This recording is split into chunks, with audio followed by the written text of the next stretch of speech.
Okay. Good day, esteemed speakers and cherished attendees.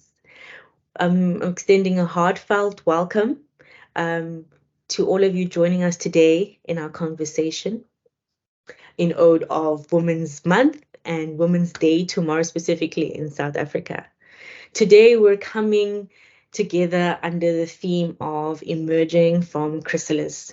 So leading up to today's conversation, I received so many questions about what is chrysalis? Who is chrysalis? Is it an organization? So I just wanted to get into that brief introduction of what is and where does the meaning of emerging from chrysalis come from. So my name is Lutando Khani, your moderator for today. I am the marketing and communications coordinator at SANGE SA. And SANGE SA is a 100% Black female-owned skills development organization with an amazing group of experts in the learning and development industry.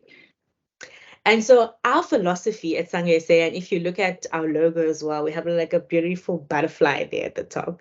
Our philosophy at SANGE SA, we believe in the metamorphosis of the butterfly and applying it to individuals and organizations that we interact with.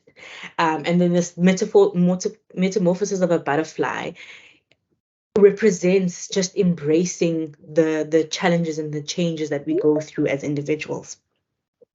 And we in my process of thinking of how we can align our philosophy as SANGE SA to Women's Month, I thought of the process of chrysalis. So the process of chrysalis is the process of the butterfly emerging from the cocoon.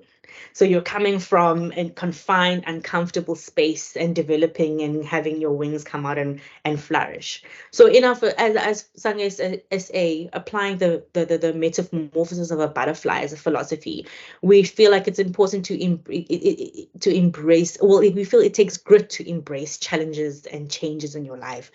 But we encourage individuals to go and undertake lifelong learning journeys that will allow them to thrive and make impact in their own spheres. So that is the thinking behind emerging from chrysalis. And I thought, us as women, we go through so many transitional phases in our lives where we're coming out of the cocoon, we're going through chrysalis. And I felt, wow, why not contribute to the important conversations and uplifting and empowering conversations that need to be had during this month, not just during this month of Women's Month, but especially for this month of Women's Month and in celebration of that. And that is where the inspiration from emerging from chrysalis came to. So again, I just want to thank you guys for being part of this conversation, and thank you guys for sharing your time with us. So the proceedings of today, I am going to open up for introductions of our esteemed speakers. I'm really excited for our group of speakers today and grateful for that they could avail themselves and their time to be with us and share with us and inspire and affirm, and we can just be together. And we're going to start our introductions with Mercy Barasa. Mercy, you can take the floor, please. All right, so good morning, good afternoon. I'm in Nairobi, Kenya, so it's afternoon. My name is Mercy Barasa, and I'm the CEO and founder at Roma Services Limited, where we deal with data governance. So we're a women-led entity as well, and we deal with data governance, and we help businesses comply with the data protection laws and act. And a little bit about myself is that life has been challenging, definitely, through the crises, as you explained it. So it's been quite an interesting journey for me. I had a burnout last year in October that led me to get hospitalized for 9 days because of all the challenges that, of course, I face in work, home. So I'm a mother and I'm a wife. I'm a mother of 2 boys. One is 5 years old and the other one is 3. They're turning 6 and 4 in October and November. And I think just the many roles I play as a woman can be challenging sometimes. And it got to me. I was taking a course last year, and that's where I met the CEO of SANGE. We were doing AWEC together, so I was taking a course with her, and then so besides taking the course, I was of course running the business, and there was a lot of challenging things and things going on in my life. So I think that's a little bit introduction about myself. Is there anything I've left out? Well, I draw my energy from nature, being outdoors. I like going outdoors. I like outdoor activities, definitely. I'm a gym rat. I love going to the gym. So I'm at the gym every morning by 4 a.m. By 6, I'm done and I'm home to drop off the kids to school. And I think this is going to be such an interesting conversation. So I'm looking forward to it and interacting with all of you here. Yes. Thank you so much, Mercy. Am I next? Yes. Hi, everyone. My name is Bitumelo Kumete. Let me take off my glasses so you can see me. My name is Bitumelo Kumete. Born and bred in the Vaal Triangle in Gauteng. I currently stay in Somerset West, where we moved like 4 years ago. Taking a very big leap of faith, leaving my job at a corporate space to come here to very humble beginnings. I come from a background of risk management. I studied Become Risk undergrad and honors in risk management. I worked in credit risk at the Big Five, one of the 5 big banks in South Africa. Then we moved, came here, and then I was unemployed for some time. Then I moved to work into the Stellenbosch's biggest bank. And throughout my journey, I've been very unfulfilled, very empty. And I'm currently in a job that is so satisfying. I work at Trigger as a project coordinator. What we do at Trigger is business accelerators for entrepreneurs, specifically Christian entrepreneurs. We build a community for Christian entrepreneurs, teaching them about redemptive businesses. I think everyone teaches about ethics and doing business well, but the heart behind our accelerator programs is to teach redemptive business. And we have a cohort now that we are working with brilliant minds, brilliant businesses, ventures. And yeah, I think I'm finally in my niche, or in a space where I am fulfilled. I am a mother of 1 child and a wife of 1 husband. And hobbies. My hobbies are definitely content creating. Content creation is my hobby. And I read every now and then when I can. And yeah, that's pretty much me. Thank you so much, Bitumelo. Nadia, hi. Good morning, everyone. Morning. So my name is Nadia Jakavula. I am the operations manager at SANGE SA. We are a skills development organization. We focus mainly on education and training, leadership development, as well as good governance. I'm also a social entrepreneur. And I think the best definition of a social entrepreneur is someone who's always looking for solutions that directly address social issues and social injustices. And that is why my first profitable business was within the recruitment and selection space, hence helping to solve the unemployment crisis in South Africa, which really is almost at pandemic highs. And so I'm always exploring business opportunities that have a positive impact on my community in South Africa as a whole, hoping that somehow it will have a ripple effect in the world. I am quite idealistic that way. I am a wife of one husband. I've got 4 little people that I brought into this world. 2 girls, 2 boys. Yeah, and that's me in a nutshell. And I'm so excited to be having this conversation with other like-minded women. I'm really excited to see what the outcome of today's meeting is going to be. Thank you. Thank you, Nadia. Hi, Karen. Good morning, ladies. It's such an honor. It's such an honor to be part of this forum. My name is Shatani Karen Ngada, all the way from Botswana. It's a pleasure to meet all of you. I'm a construction manager by profession. I run a construction company.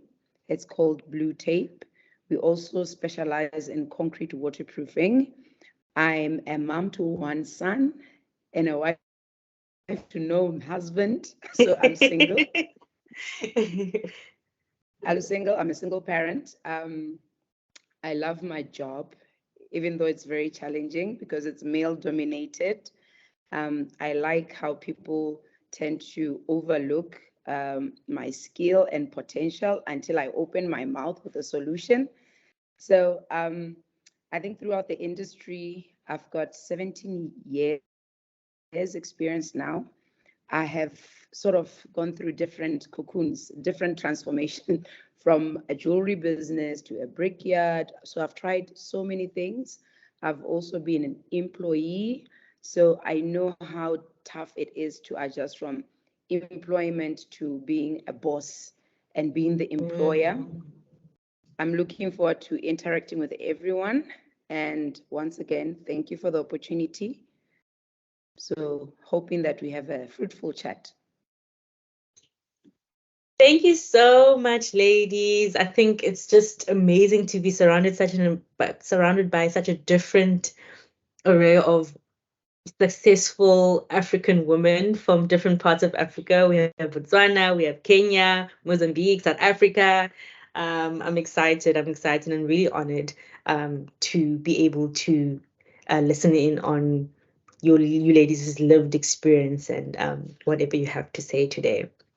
And so just hearing that as the attendees can hear, we have women from different industries doing big things in the different industries. And from just their introductions, you can hear the different transitions and transitional phases that each of them had to go through. And I'm speaking to what Karen has just shared with us of how you tried different things before you got to where you are. And it speaks to what did the journey to finding yourself look like? How did you manage the changes? How did you manage the failures and the triumphs? And if you could just maybe also give us a little bit of insight there, like what did that look like for you? What process did you apply? How did you feel? And how did you get through that? Okay, thank you for that.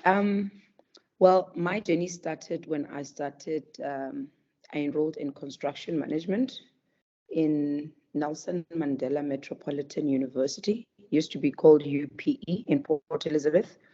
So I was coming from a background of being a beauty queen. Typically, people think that beauty queens do not have brains. So here I was doing an engineering degree. And fast forward, I graduated top of my class. I even got an award for best professional practice in construction management. So typically in a class setup, well, people don't expect pretty brains to like have anything useful to say, but that has always been a determination for me to beat the stereotype. And so everything else that I do around my life, it's always, I want to be at the table based on merit. I don't want to be at the table because I'm a woman. So I've worked so hard to try and make sure that even the business, the service that we offer, it's always above par. Like, it's relatable. If you take our business outside Botswana, we'd still make business. If you take us anywhere else, we still meet the international standards. And that sort of, it's something that I grew up with. I've also have a physical disability that I have overcome because I was a beauty queen and I was modeling. And it's one of those things that I always try to encourage people, that even though you've got some sort of weakness or physical challenge, it is not something for you. It is not something for you to use to keep you back from achieving your dreams. I'm also, should I say, a staunch Christian. I'm a staunch Christian. I pray a lot for my business. I don't think I would actually have accomplished near or even 99% of the things that I have if I had not been aligned with God, if I had not been praying, because I pray for the business, I pray for the clients, I pray for everything. There are some projects that even when I get, I feel like, oh no, this is above us. This is beyond me. I'll just pray. I'll be on a fast praying alongside and say, God, please help me. So I think one of the things that you need to do as a woman or as a person, you need to know who you are and align to a power. Either you are aligned with God or aligned with the devil. I believe there's no middle ground, because there are certain levels in your life where you will reach like your defining moments, and you just, either you are aligned with darkness or light. And whatever it is you use that sponsors or whatever sponsors or backs you, it's going to take you that far. And so it's very important, your background or your foundation, what kind of foundation you're going to lay for your business, you're going to lay for your career, what is going to open those doors for you. And I just always encourage women, be at the table because you deserve to be at the table, not because you are a tick on the box. Like, we need to have a female representation. If you get to be at one of those places where you do represent women, but make sure that when you open your mouth, you really stamp that I belong here. Yeah. Yes. I don't know if there's anything else that I need to speak about, but the business right now, I think safe to say that we are a key play leader in the concrete waterproofing industry. We are a distributor of an American product in Botswana. We are also an applicator of it. We have done different projects. We've done, I think, projects up to project involvement, not that all the money came into our pockets, up to 1 billion pula. So we do from water projects, we do mining projects, we do a variety of projects. Unfortunately, I employ a lot of men in this business. And then the women I tend to reserve for administrative work due to safety. I will explain maybe further as we go along. Yes. No, that is amazing. And I really stuck with how you broke the mold. And speaking about being a beauty queen and going for engineering and breaking that stereotypical mold of beauty and brains, that they do exist together. So I absolutely love that. And also how you spoke to excellency, striving for excellence, especially as women, when we have to go up, we have to fight and be at the top and be perfect. Nadia, what do you feel about those breaking molds and striving for excellence? What was your journey? How did that look? Your journey to finding yourself, how did that look for you? Oh, I absolutely must say I love Karen's story of breaking the mold, from beauty queen stereotypes, to then entering the world of construction. That's amazing, Karen. Well done to you. Well done. So for me, I grew up as, I'll call it what it is. I grew up really as a rebel. I was that girl who never really had many friends. I hung out with boys more than girls. I felt girls gossiped too much There wasn't a lot constructive in hanging out with girls for me. There was like all this backbiting and things that were not for me. And I grew up that way. And from a very young age, I was bitten by the entrepreneurial bug, if I can call it that. And so I've always wanted to start some business. For me, it wasn't really about any particular business per se, but I just I knew I wanted to be in business, and I wanted to be a social entrepreneur, somebody who solves real life problems. And I tried a lot of things, a whole lot of things. And I think a lot of entrepreneurs will, attest to having tried a couple of things, before finally hitting on that winning idea. So I tried, oh gosh, from a baking business, a shisanyama, the list is endless, to trying to events coordinate. It was just crazy. But eventually, like I mentioned, I finally got into the recruitment and selection space. And after having worked within that space for some time, I then started my own business in that space. And that was my first profitable business.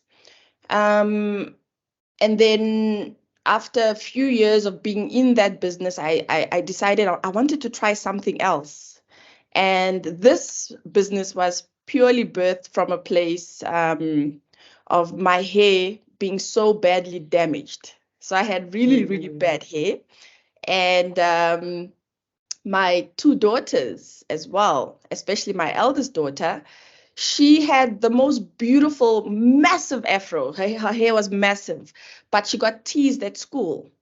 So she got called, all sorts of names because the hair was just too big. And she didn't like it, and she wanted to relax her hair. And so, like Karen, I'm also very much a staunch Christian, very much rooted in my beliefs in Christ. So I prayed and I said, Lord, I want to start another business that's also going to be another solution, for especially us as Africans. And I want to start a hair business. How do I go about doing that? And Afronautics was birthed. I'm completely self-taught when it comes to formulations. It took me 4 years just to formulate my first range of 3 products. I'm now sitting on about 7 products. And it was really just birthed from that place again of wanting to be a social entrepreneur, solving a problem. And, within also running businesses, of course, things happen, and then lockdown happened and a whole lot of things happen. Finances get affected. And it's so amazing to meet women, or to really walk a mile with other entrepreneurial women who are really all about collaborations, like Nobandla, our CEO and founder at SANGE SA. And when I joined SANGE SA as an entrepreneur, naturally the worry is always how does another entrepreneur feel about working with another entrepreneur? And it's so amazing working with a woman who is just so open-minded, and the way she's been so supportive, even in my own business ventures, and giving me that allowance to really do my best in her business. Without stifling my pursuits, within my own businesses as well. So, for me, that has been the journey to finding myself. I realized I did need to get back into the marketplace as an employee, but not giving up my pursuit of business as well. So, that has been my journey to finding myself. Thank you. And I think that's an amazing moment, or a process of chrysalis, like and an intertwining of the transformation of you as an entrepreneur, and of you as a Christian, and of you as a mother. And I think there's a beautiful intertwining there that we see of how we go through these multifaceted processes as women of transformation. It's not just your career. You're just constantly developing. And I think that is beautiful. Nadia, thank you so much And I just wanted to mention to our attendees that we do have a Q&A section. If you have any questions for any of our speakers or questions in general, please do drop them in our Q&A section that should be on the top of your screen. And if we have time at the end of today's discussion, we will tackle those. If not, we will definitely share those on our social media for you to get your answers. So yeah, I just wanted to usher in Budumelo. How do you feel? How was your journey of finding yourself looking like? Sure. I think I hear people talking about breaking the mold. I think for me, it wasn't so much breaking an industry mold, but it was breaking a mold within myself. In high school, I did very well in accounting and economics. Top student economics, did fairly well with accounting. But I've always wanted, since I was 5, I've always wanted to do something that puts me on stage, whether it's drama acting or speaking. I've always wanted to do that. But I was so good at school with other things that those things sort of like distracted me. And I went on to study commerce and I did well. Got my golden key and all of that. I did very well. And when I was there, because all my friends were studying and we're doing this thing, and they were exceptional actually. We had the dream of being in the big bank. We would go to winter schools in Joburg, big buildings, and we're like, we're gonna be there. Like that's gonna be us. Carrying nice big black bags, heels, and all of that. That's what we wanted to do. And really, God gave me that life. And I kid you not, in less than a year, I was depressed. I was just lost. I think that was my first time in my life where I felt so lost, because throughout my life, I've always, if I want something, I get it. If I say I'm going to study this, I'm going to get it. That was the first time where I touch something and it slips off. And it was such a shock to my system that I have the ability in me to fail at something, but that opened me to questioning so many things about myself. First, I questioned my intelligence, but I was like, I've been intelligent all my life. There is no way that I get to the workspace and all of a sudden I'm a dummy. There is no way. Then I went through a process of learning what intelligence is. And I remember coming across, let me get his name right, Howard Gardner. He is a psychologist who explained 9 types of intelligence. And I tried to identify myself in those 9 types of intelligence. And I definitely fell into the philosophical, or being able to see the world outside. I've always been a deep thinker, always been a deep child. Like I remember in grade 10, I would listen to sad songs and cry about situations that never happened. I remember listening to Zama Jove's song Ndaweyami for the first time. I cried bitterly. My mom was like, what's going on? But I felt it so deep. So I knew that, yes, I am intelligent, but this is not the type of intelligence that I need to be in, or this is not the type of intelligence I need that will give me the fulfillment, because I can do these things, but they're not fulfilling. So I had to go on a journey of discovery. While I was in that bank, I then realized that, okay, no, my calling or fulfillment is somewhere where I have to help people or speak into people, or it's something that has to do with speaking. And in that office, I can't do that. I tried to get into social impact side of the bank, and I couldn't get into that. Ended up leaving the bank, started my own business, a children's clothing business, and I loved it. I'm on a break now, so that's why I didn't mention it the first time. And then I thought, okay, well, there's nothing I can do about being philosophically intelligent. Like, I didn't even study philosophy. This is not going to take me anywhere. I may as well suck it up, go back to banking, and just do it. Went back to banking, same story. At this point, I'm a little bit older and wiser, but I'm still depressed, still not fulfilled, and all of that. And it's then I realized that the thing that I wanted to be when I was 5 years old will always eat me up until I fulfill that thing. And I'm in a space right now where I am unapologetically being 5 years old. The 5-year-old me was not confused. The 5-year-old me was not confused about what she wanted. She was not confused about her interests. She was not confused about her future. She had no one telling her that you need to do this, you need to. She was clear. And I know that that innocence was where God was telling me what I am here for. And I'm in a space where I listened to the 5-year-old me. I listened to that innocence before anyone could tell me that I could do anything. So that is the mold I had to break. I had to break the mold that I could be in a big bank and doing great things when my work is within the people. It is in caring for how people feel. It is in understanding. I have a supernatural understanding of how people feel that other people do not have. And I know that that is something that I need to nurture, something I need to. Sorry, I'm doing laundry and now the thing is making noise. Please ignore it. It's okay. It's okay. But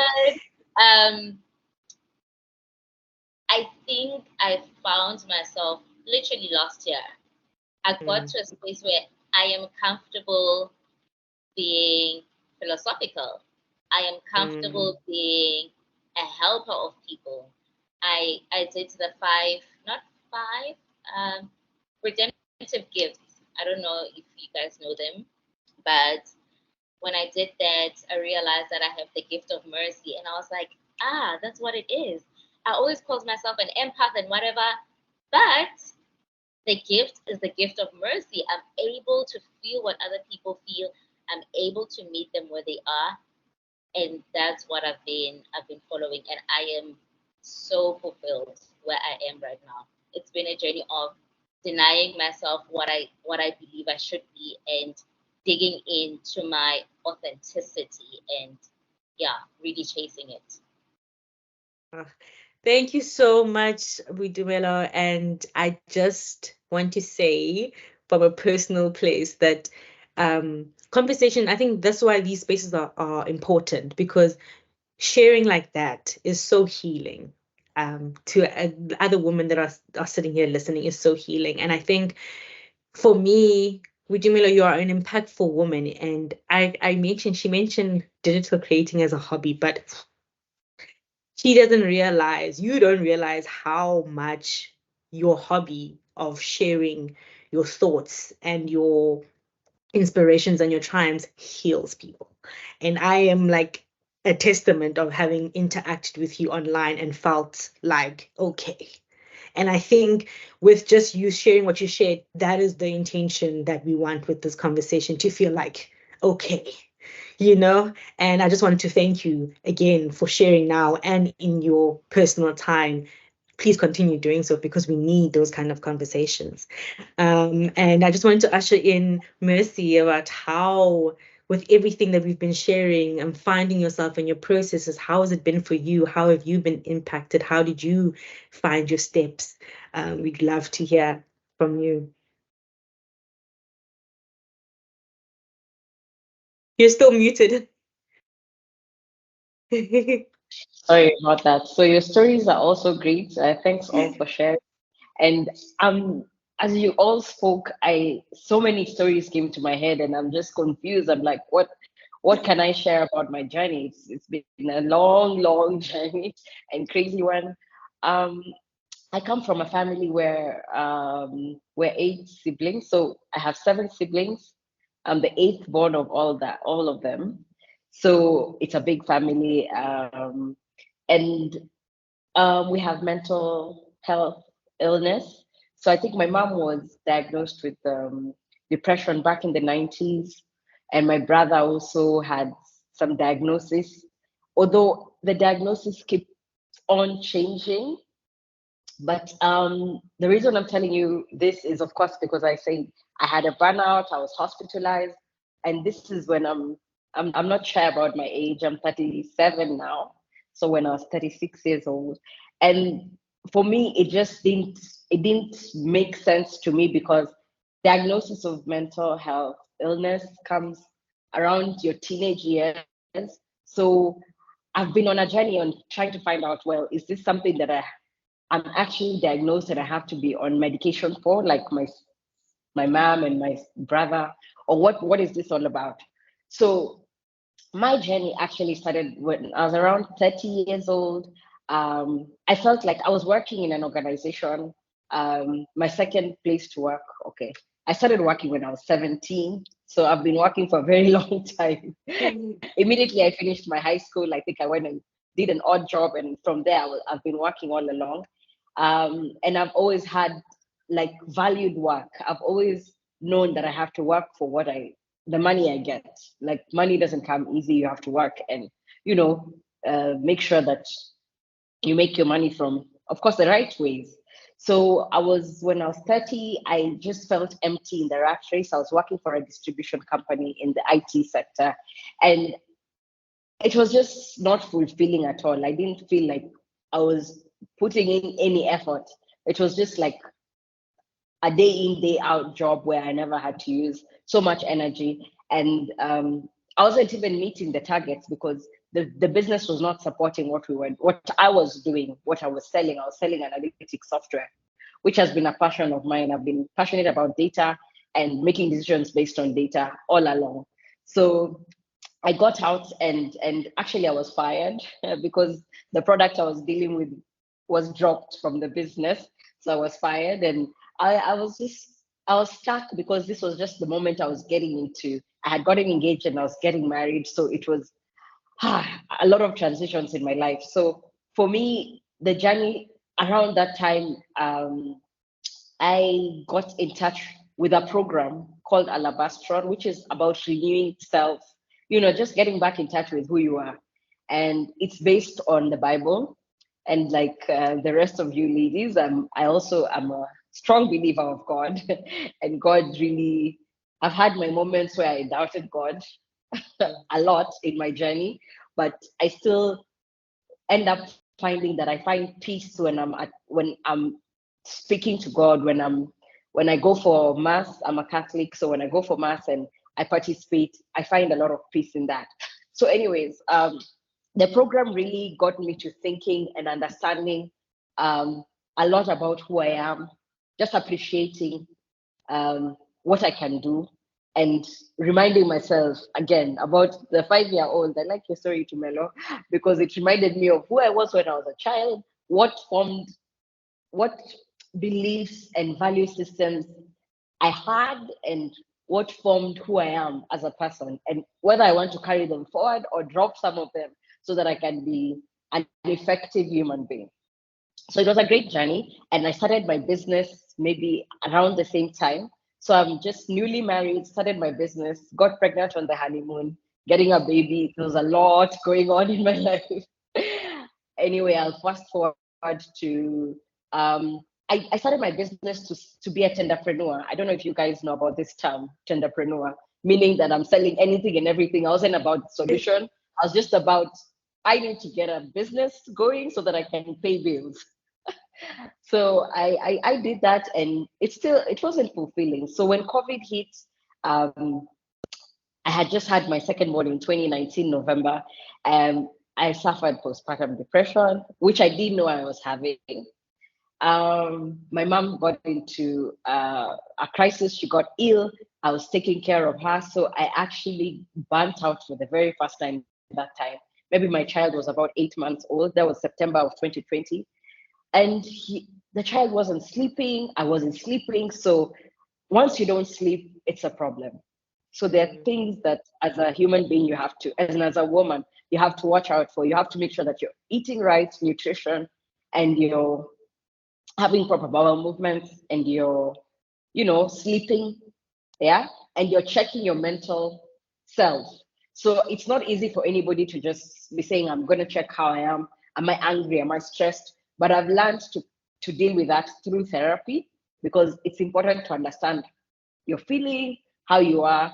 And anyway, in the 2020 time at the business, I was also trying to like now say, okay, let me stop this nonsense of entrepreneurship and just let me get onto a path of actually finding solutions to real life problems that exist in the real world. And since I was still passionate about data, I went on to really think about what are the issues that face businesses, corporates, when it comes to data.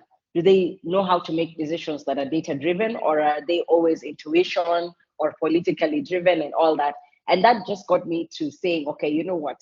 The analytic solution I was selling back in my 20s, it made sense because it made the law enforcement sector make better decisions, be able to understand the level of threat of crime that's coming our way, because there's a lot of terrorism and all, and it was something that was helpful in that sector. So I said, okay, it is helping these guys make some actionable decisions. Why can't I then look at businesses and corporates and see what to do? And as luck would have it, in 2019, there was a Data Protection Act passed in Kenya. The GDPR had been passed way back in 2018, and it was being implemented. So for me, it was just natural for me to get into that journey. And as it were, I found myself here, and I'm enjoying it. I'm enjoying this space that I'm in. I'm enjoying this journey. Maybe something I didn't say is that in 2020 of April, my sister was supposed to get married. So because I was just a few months postpartum, I was going to be the best maid. So I wanted to look good, very vain. I wanted to look good in the wedding and, look good in pictures. So I joined a gym. And a month into it, we got locked down. And somehow that working out online, because the instructor I was working with went virtual and I went working out online. So that is one of the things that really also kept me sane and helped me to continue being sane in a insane world, because it was not a normal place we were living in. So I think that's just really about my journey and self-discovery. I still feel like I'm still in the journey of discovery.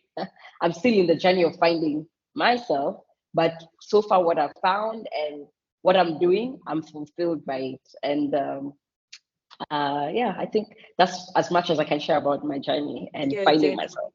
Thank you so much. And thank you so much, ladies, for sharing your unique journeys. And I hope that as us just being witness to you sharing your lived experiences, we can realize that our journeys look different. And it's important to cultivate your own lane, cultivate your own journey and focus, because these wonderful speakers are proof that when you cultivate your own lane and cultivate your own journey, there is success, and you measure that success by your standards and not society's standards and no one else's standards. And I'm so happy that you touched on mental health, Mercy.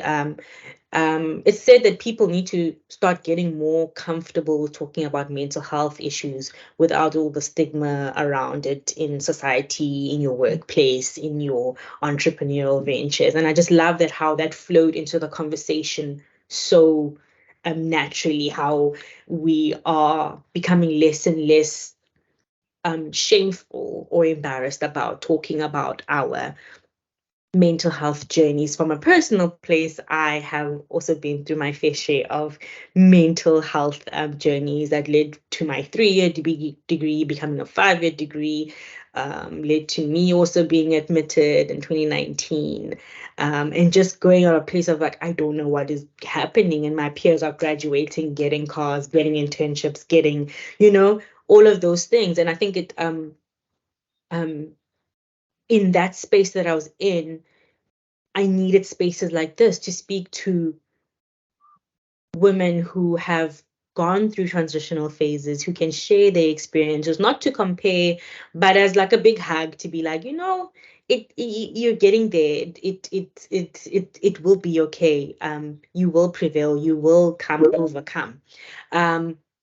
And so I just wanted to share the floor again, ladies, of what has been your mental struggle process, not only in your workplace, maybe in your life. And do you still feel that there is some stigma around mental health for women, specifically in our workplaces or in our career path and journeys? How has your been experience with dealing with your own mental health and the spaces that you've been exposed to? Anyone? Oh, should I take that? You can take the floor, Karen. Thanks. Yes, I need that big hug.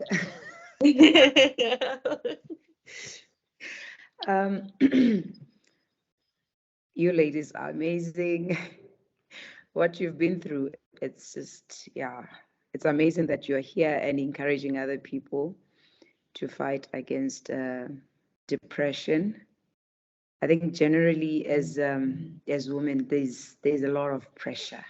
There's a lot of pressure from family, society, everywhere else. It's like you always have to go the extra mile to get a voice or to do something. I think also the way we are socialized, how we are brought up, that a woman is the one that takes care of the kids, takes care of this. So it's like we don't prioritize our careers. We don't prioritize professional development. So we sort of like waltz into it. I remember some time back, it's like I just realized that youth has a ceiling of like 35. I don't know if it's just in Botswana, but no, it's in South Africa as well. 35 is the cap. We're all it's racing like towards 35. Yeah. You know, everything needs to be done by 35. Yes, and the other time, I'm part of this lovely platform. It's an organization called Botswana Women in Construction Organization. And we like sharing a lot of opportunities. And I said to one of the members that, do you realize that everything is always like a ceiling of 35? And the way we are sort of organized in our societies, I finish university at maybe 25, 28. I settle down, I get married. Okay, for those that are married, well, that's the time that I had my child at 28.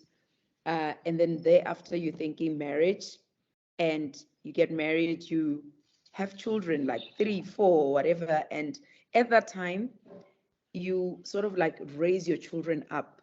And by the time you're 35 or 36, that's when you're like, okay, now I've raised these people up. They are now in primary school. Let me start living. And all the opportunities are closed. So there's so much pressure. I think career-wise, there is that pressure. And then I didn't necessarily go through depression, like where I was diagnosed. But I remember when I left employment, I mean, business was good. Business was just coming in, rushing in. And then there's a time that something that nobody actually prepares you for, that there's a time that business is going to be dry. You're going to be so broke. You know, like being broke. I never thought I would ever be broke in my entire life. Like I was battling with that. I was like broke, but I had stuff. Like, you know, when you have things, you've got assets, you've got a car, you've got this, but you are broke. Like you're really, really broke. And I remember this one day, I also had a jewelry shop that I had opened, and it closed down. I was evicted because I couldn't pay rent, and the construction was quiet as well. So there was no money to also drive towards the jewelry business. And the bank was calling me. Everybody was calling me that one day. And then the following day when I woke up, I couldn't feel like my left arm. It was my right arm, my right side, like my fingers were battling to move. And I remember in that instant, I didn't know what was going on. I just thought, oh no, I'm under attack. This is witchcraft. So I started praying. I prayed. I reached out with the other side that was still, that had mobility. I asked other people to come in and pray in for me, like online. And I think in an hour or so, I could feel my fingers move. And when I shared my story with other people, then they told me I had, I don't know if it was like a near miss of a stroke or something like that. And I was like, stroke? So, well, when we grew up, mental health is not something that is spoken about. There's so much stigma around it. The moment you say mental, it's like she's gone cuckoos, she's crazy. And I think the awareness now that is being created there, that mental health doesn't just mean that you've lost your nuts. You can actually maintain the pressure that you go through. Because I think almost all of us, we do suffer some sort of depression. It's at different levels, but I think it's what you do when you feel or see signs of depression that is more important. So I think for me, I'm always like on the alert. So I do inform myself, I read. When I see a mental health awareness, something, I go through it to learn like what are the signs. Am I depressed? Is there something that I can do if I feel like my stress levels are way out of control? I think Messi mentioned that she's a gym rat. I do take walks. I used to be very active because of my line of work back then, being a model and all. And then sort of throughout the years, I think with the pressure, I've just sort of, I just punch it. So now it's more like I drag myself to go and work out, but I do it for stress levels. Like when I feel I'm really, really stressed, I take a walk, I do something, I eat ice cream. So I think there is still some sort of stigma to mental health, and there's a lot of work that we need to do to sensitize people that it's okay to take a break. It's okay to feel like you have a meltdown, talk about your meltdown, because somebody might actually say something, give you that hug. Like sometimes I talk to Nobandla. I don't know if she's here. Hi, Nobs. I talk to Nobandla. I need to pour out, like, I would just pour my heart out, and then she would listen, like 1 hour conversations, and I'm like, oh my God. And then she's like, no, my friend, it's okay. So, and then, but those little phone calls or the long phone calls or the talking, the sharing, it really helps. It really, really helps. Yeah. Thank you so much, Karen, for sharing. And I do definitely think that community is so important in overcoming these struggles. And having the right community around you is important, and also getting through these struggles. Because once you have the wrong crowd or the wrong group of people, or put yourself in situations where you know that this situation is not good for me, it affects the healing processes. It affects the overcoming. It makes it harder to fight your brain, because that's all it is. We're fighting our brains when we go through this. We're fighting our brains. We're trying to reprogram to remind them that I am the girl that I know I am. This is just temporary, but it's gonna go back to regular programming. Nadia, do you have any thoughts on before you yes. Nadia? Sorry, Nadia. I was just going to say that, like you're saying, Lutando, that it's all in our heads. Yes. It's like we feel I've failed. What are people going to say? What are people going to think? How do I look? And what I've learned is that nobody really cares that much. People have their own problems. It's all in here. Nobody really cares. It's the voices in the head. And also, one thing that I was going to add to what you were saying is that surround yourself with your tribe. Surround yourself. If you're an entrepreneur, find people that are also that are in that space that can also encourage you. Find somebody like around you who you know that this one, when I'm down, they won't judge me. They are going to listen to me. So I think it's very important to surround yourself with very good people around you. Yeah, that's it. Awesome. Sure. Wow, Karen. Yeah, I think if there's one person we all share in common that we've really leaned on, it has to be Nobs, hey? So when you speak about finding your tribe, yeah, definitely Nobs is the sort of person. I don't know how she has that level of capacity, you know, to be able to be so supportive and so hands-on with so many people. So at times I sit there and I look at it and I think to myself, when does she get to replenish? Because she's such a hands-on person, and I think we can all tell stories of how amazing she is, eh?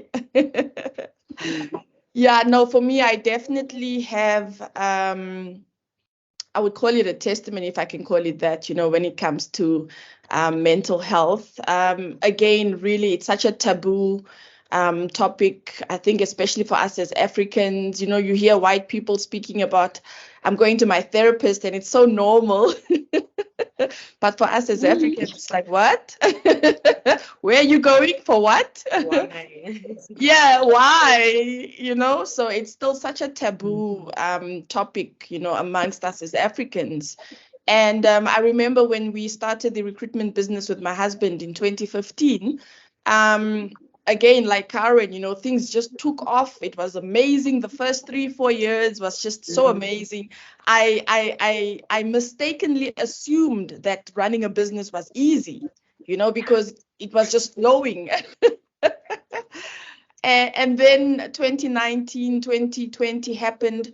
I had just had my last born son, Israel Judah. And I remember, you know, of course, during that period, companies were not hiring, you know, so we're running a recruitment and selection business.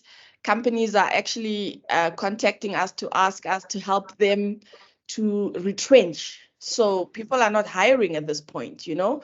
We're losing a lot of business. We had to let go of about 9 staff members. We had to let go of our offices. So it was a very trying time. And I remember, you know, just having had a newborn at that point in time. And I remember driving the one day, and I had this thought, you know, that came to my mind before I even, you know, really knew what postpartum depression is. And this thought literally said to me, if you drive off a cliff, if you drive yourself off a cliff, at least the policies are going to pay out, and you know your husband can get sorted, and you know the kids will be okay. You know, you are worth more dead than alive at this point, so just drive off a cliff. And that's the level of depression I had gotten into, and I didn't even realize what it was. You know, it was the postpartum depression combined with all the pressure in the business at that point. It was just a lot of things, you know, a lot of things. And not knowing what I was facing, not knowing where to get help from, I really had to lean on my faith, you know, more than anything else during that period. Very, very dark period in my life. You know, I'm so grateful again, you know, for friends like Nobs. And, you know, she was the sort of person that I could call, you know, and really have a tribe, have somebody to really be able to debrief with, you know, and say, you know, this is what I'm going through, this is how I'm feeling. And it's really something very, very real. It's really very stigmatized. And I think especially for us as women, a lot of us as women, we play superwomen too often. I think we really, really play superwomen. And perhaps that is why maybe when it comes to things like mental health issues, it affects us so much, because we want to carry the family with, you know, we want to carry the business, we want to carry the social life, you know, all these different hats that we wear. We are studying. It's a lot. It's a lot. And eventually it really becomes this really heavy load to carry. Yeah. So yeah, for me, that was my stint with mental health. And yeah. Thank you so much for sharing. Thank you so much for sharing your experiences, ladies, so far, and how we speak about tribes. When I went through my mental health struggle, I completely lost my tribe. I didn't have friends. People were not peopling the way they should be. I lost my father in 2020, my grandmother who raised me the same year. It was just, and I'm trying to finish this degree, and UCT is telling me, Sissy, your time is up. So I'm like, I had one chance. I need to get this degree. If anything, I needed to get this degree.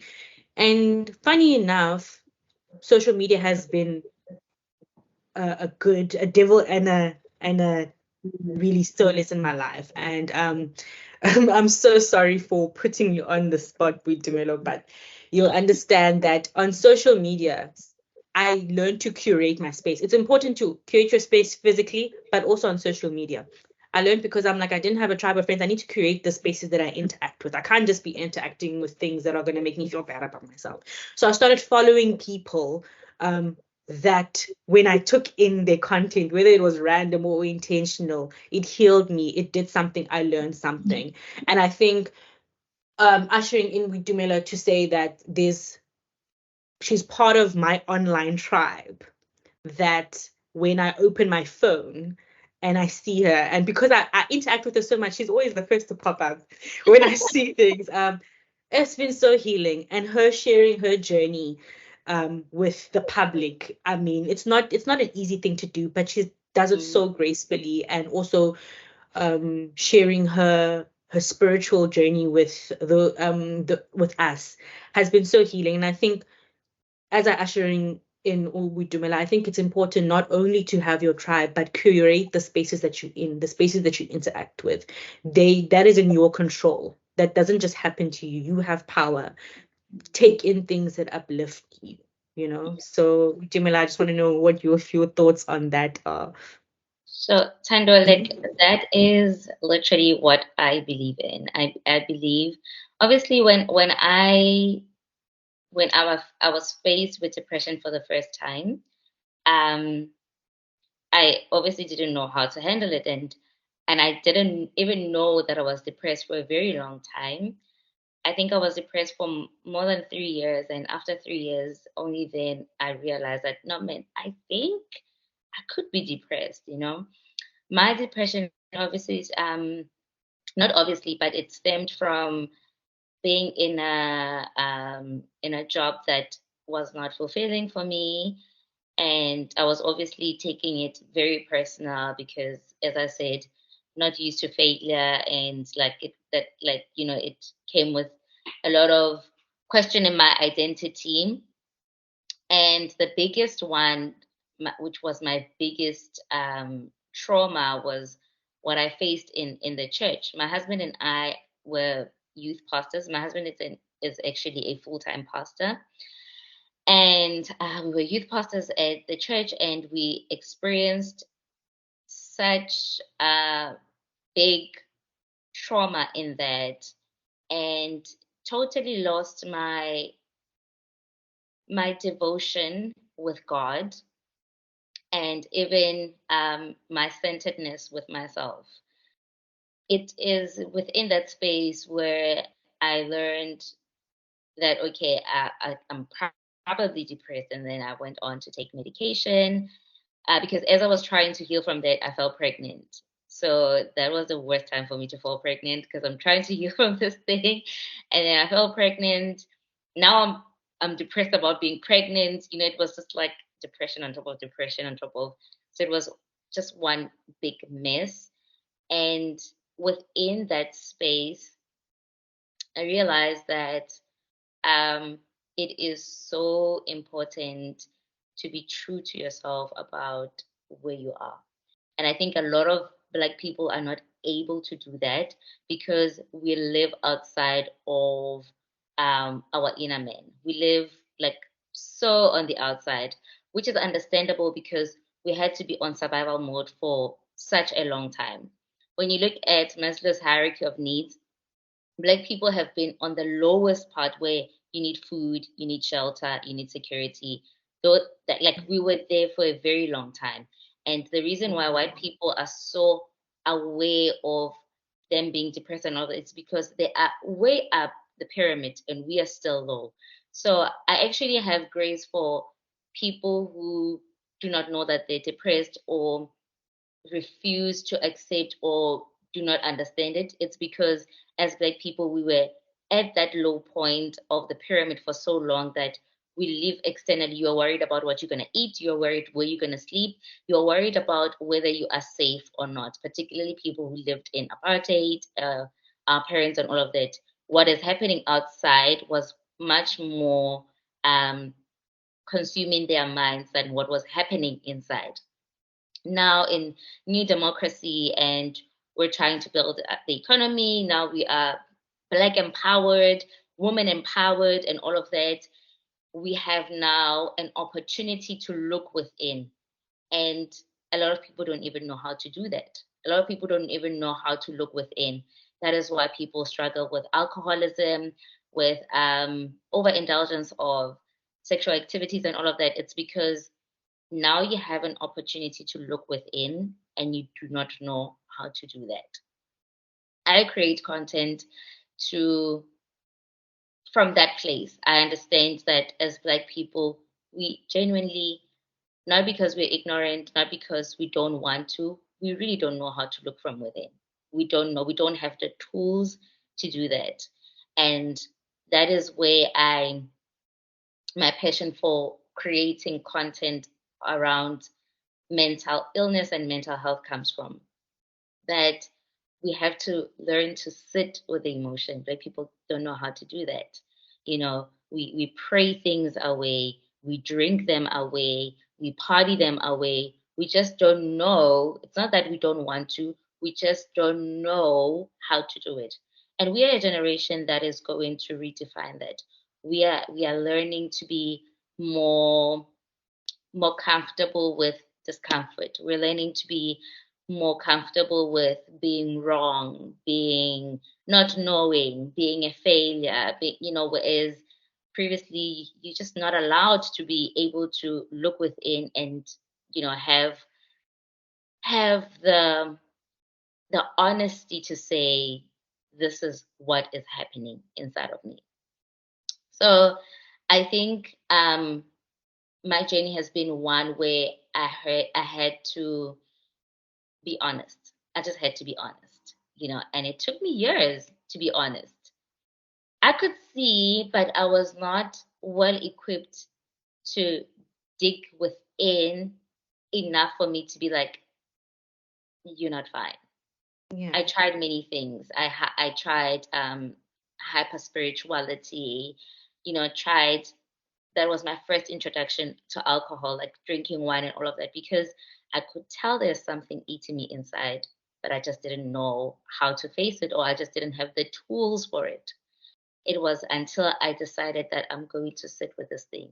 If I have to cry 50 days in a row, I'm going to cry 50 days in a row, and I'm going to come out of it feeling better.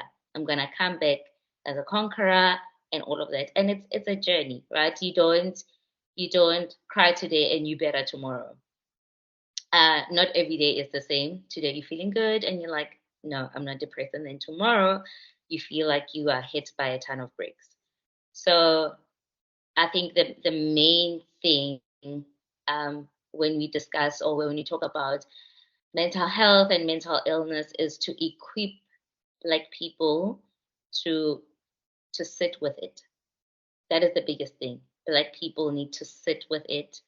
And when you sit with it, you're able to find the tools to deal with it. And obviously therapy is inaccessible. Not everyone is able to access therapy at this point. A session is 1,000 for 1 hour, and not a lot of people can prioritize that. So we create these spaces where we teach people to self-regulate or to learn how to cope. And yeah, so that's basically it, like teaching Black people to sit with it. Thank you so much, Damila, for sharing. Thank you for ladies for also sharing your vulnerable experiences with your mental struggles. And I like what you said, Damila, about how therapy and medication and being admitted, and those are things that are not accessible, and those are things that are not a lived or conscious reality for us as Black women, and specifically Black women, because we are in these transitional phases. We're mothers, we're daughters, we're siblings. We're trying to make ends meet. We're trying to, conquer in our career paths. And that also just made me think about how in our different spaces we can contribute to feeling empowered and empowering other women around us. And obviously the first word that comes to mind, because we have an amazing group of entrepreneurs and creators here, and just to think about the statement that entrepreneur provides a platform for women to unleash their creativity, innovation, and leadership skills. So by nurturing their entrepreneurial ambitions, we empower women to become change makers in their communities and beyond. And I think that each of our speakers are doing exactly that in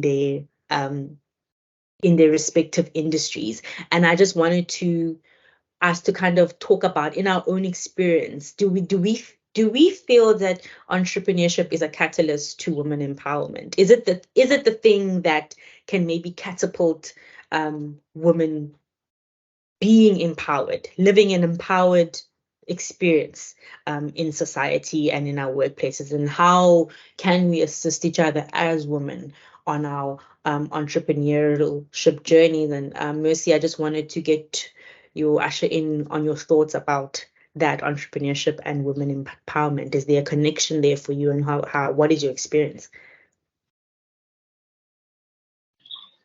Yeah, so yeah, thanks for that question. It's interesting. I'm thinking about it and I'm wondering if it's entrepreneurship that will be the catalyst, or is the real catalyst for women to understand who they are. So for you as an individual, as a woman, do you know who you are? Do you know why you do what you do, how you react to situations? I think when I was discharged from hospital last year, I took this whole journey where I was reading a lot, and yes, I love to read books, but I came across the Steve Covey book, which is The 7 Habits of Highly Effective People. I've never read it. I don't know why, but then this time I read it and I resonated so much with it because it talks about how do you become effective? The first thing is there's always stimuli in our environment. So how do you react to that stimuli? How you react to it matters the most because that is what will make you effective.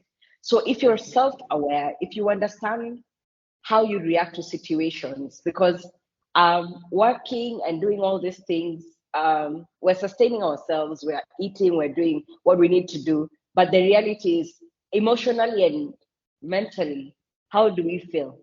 If you understand yourself and if you're able to decipher that, then definitely you can be able to you're empowered and you have that motivation about being an entrepreneur.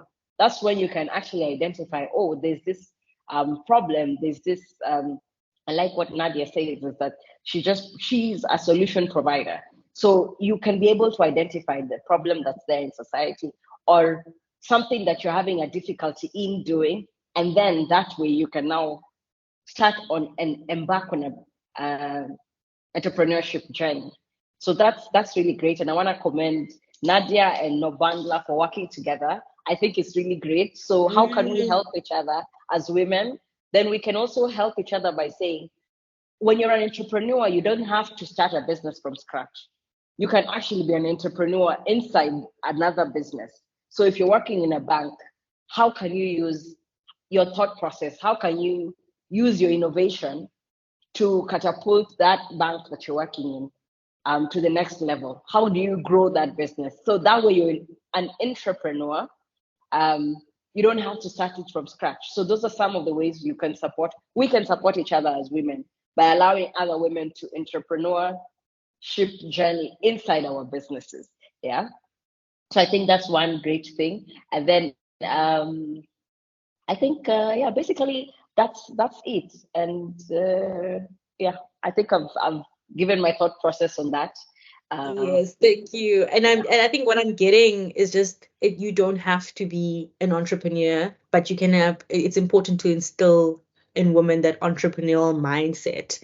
I think me having journeyed on entrepreneurship as well, and with Knobs, it's getting that mentorship of like, where's your agency going? What do you want to do? And then still having that support of like, come on over, let's start your career. You need that. you need that type of tribe. And I think entrepreneurial journeys, or entrepreneurial mindset is important for, I feel, women specifically, to be able, because it gives you a level of self-awareness and confidence to be say that I am the expert in this field. I am the one that's offering you the service, so I am the expert in this field. And I think that's where that empowerment comes from, women in entrepreneurship, to kind of place ourselves on this level playing field, even though we kind of have to climb a little bit more stairs to get there. But to kind of place ourselves is to having the audacity. Entrepreneurship as a woman takes audacity. And just taking me back to Karen, what she said is that she strove for excellence. She didn't want to be good because she's a woman, but be good because she's good at what she does. Lutando. You listen very well, eh? Yes, I believe that entrepreneurship is a good catalyst for women empowerment.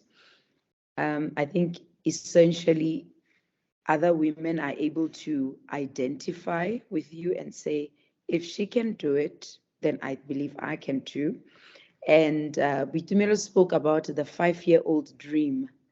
I think what we also do, because naturally we are naturalists, it's easier for us to look at younger people, children, and go, you can do this. When I was young, I wanted to dance. But look at what I'm doing now. I've transitioned from maybe wanting to dance to what I'm doing currently now, maybe X, whatever it is that you might be doing. But I think it's very important. And I mean, look at us now, this very platform, this is the kind of empowerment we're talking about. And actually just participating and listening to everyone. I mean, it's like you ladies are saying, it's okay. It's okay. Keep going. It's okay. It's okay. Keep doing whatever you're doing. You're not alone. This is not, the problems are not unique to you. The challenges are not unique to you. I also face similar things, even worse things that I possibly haven't faced, but look out for these barriers, look out for these hurdles. This is how you navigate across things like this. And I like that with women empowerment, you can come and collaborate. I think Messi mentioned that, Messi and Nadia, the partnership with SANGE, that you are able to come together. Businesses can actually work together. We don't need to outshine each other. And when we go out with a set goal to empower one another, we need to be very intentional about it. If I see that this business is very good, maybe at sourcing things, maybe at marketing or branding, then I can partner with you to say, can you help me here? It's cheaper, yes, to get somebody marketing internally, but when people are very good at what they do, you don't lose anything. You actually helping that business also rise up to the next level. She mentioned that there are too many steps. Yes, there are steps there, but when we intentionally hold each other's hands and walk together, I think we are able to empower one another because we are intentional. We know the challenges from where we come from, how difficult it has been for us to even penetrate or push through or find ourselves and deal with the pressures. I mean, you've got remarkable women here who are married. I don't even know how you do that. You are married, you have so many children, and I only have one son. He's a teenager, he just turned 13. And I find him quite handful. And I'm just thinking, you have to come back home, you have to cook dinner, you have to do this, and you still have to study, you still have to go and manage and supervise people. So I think women also, because of our nurturing self, we also have a heart that is very big. I think Nadia also mentioned that she's a social entrepreneur, and Bitumelo, and you're able to feel easily, and you are able to see the need much faster than probably a man would. So I think it's highly commendable for women who are entrepreneurs, and they are, empowering young people, other women in the industry or across board, because I think all of us here, we are in different industries, but we are able to come together because we've got a common goal to empower one another. So I think it's very, very commendable. And I think entrepreneurship is a catalyst. The more money we have, the more we can do. Yes, definitely. Wow, ladies, this has been such an amazing session, and the time has flown. But it's been so, I think, affirming and healing for all of us that have been a part of this conversation today. I just wanted to see, Dumelo, do you have any like short, brief thoughts on what our discussion prompt is? On? Excuse me. On the point of entrepreneurship being a catalyst to women empowerment. Yes, I think I want to break the stigma, not stigma, the stereotype actually, that women don't love each other.